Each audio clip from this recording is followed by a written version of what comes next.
ఇక్కడ ఎలా ఉందండి ప్రాంగణం? అంబేద్కర్ రాజ్యాంగ విగ్రహం దగ్గర ప్రాంగణం ఎలా ఉంది? నీట్గా ఉందా లేదా అపరిశుభ్రంగా ఉందా? ఈరోజు ఈ భారతదేశానికి దిక్చూసి అందించిన డాక్టర్ బిఆర్ అంబేద్కర్ గారి విగ్రహం ఈ శృతివనం ఇలా అపరిశుభ్రతంగా ఉండటం చాలా విచారకరంగా ఉంది.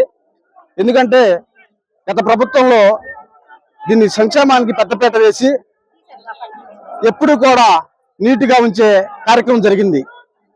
ఈ ప్రభుత్వం కూటమి ప్రభుత్వంలో అంబేద్కర్ గారిని అలాగే ఈ ప్రాంతాన్ని కూడా పూర్తిగా నిర్లక్ష్యం చేసి చాలా అపరిశుభ్రంగా ఉంచారు.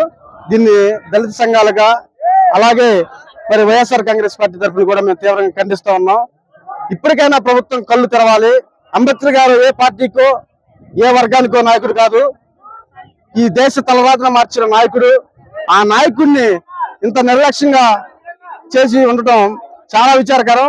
రానున్న రోజుల్లో ఎందుకని అన్ని కోట్లు పెట్టి ఇక్కడ విగ్రహం స్థాపించారు, వీళ్ళు వచ్చిన తర్వాత దాన్ని ఎందుకని మెయింటైన్ కూడా చేయలేకపోతున్నారు?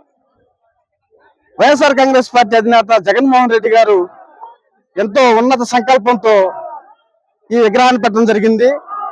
ఆయన మీద దురుద్దేశంతో ఈ ప్రాంతాన్ని ఈ కూటమి ప్రభుత్వం నిర్లక్ష్యం చేస్తూ ఉంది. మేము ఒకటే చెప్పదలుచుకున్నాం, ప్రాంతం ఏదైనా పార్టీ ఏదైనా నాయకుడు ఎవరైనా సరే డాక్టర్ బిఆర్ అంబేద్కర్ గారి ముందు తల వంచాల్సిందే, ఆయన పాదాలకు నమస్కారం చేయాల్సిందే. అలాంటి నాయకుడిని ఈ కూటమి ప్రభుత్వం నిర్లక్ష్యం చేస్తే సహించమని తెలియజేస్తూ ఉన్నాం. ఏమనుకుంటున్నారు ఇక్కడికి వచ్చిన పర్యాటకులు కానీ ఇక్కడ ఉన్న ఈ ప్రాంగణం చూసిన తర్వాత జనాలు ఏమనుకుంటున్నారు? ఇదివరకు మా చిన్నపిల్లల్ని అలాగే కుటుంబాలతో సహా వచ్చి చాలా ఆహ్లాదకరంగా ఈ ప్రాంతంలో చాలా సార్లు మేము పర్యటించాం. కానీ ఈ రోజు ఇక్కడ రావడానికి ఏ ఒక్కరు కూడా సుముఖత వ్యక్తం చేయట్లా, అంత నిర్లక్ష్యానికి గురైంది. అంబేద్కర్ రాజ్యాంగం కాదు, రెడ్ బుక్ రాజ్యాంగం అమలు అవుతుందంట. దాని గురించి చెప్తారు.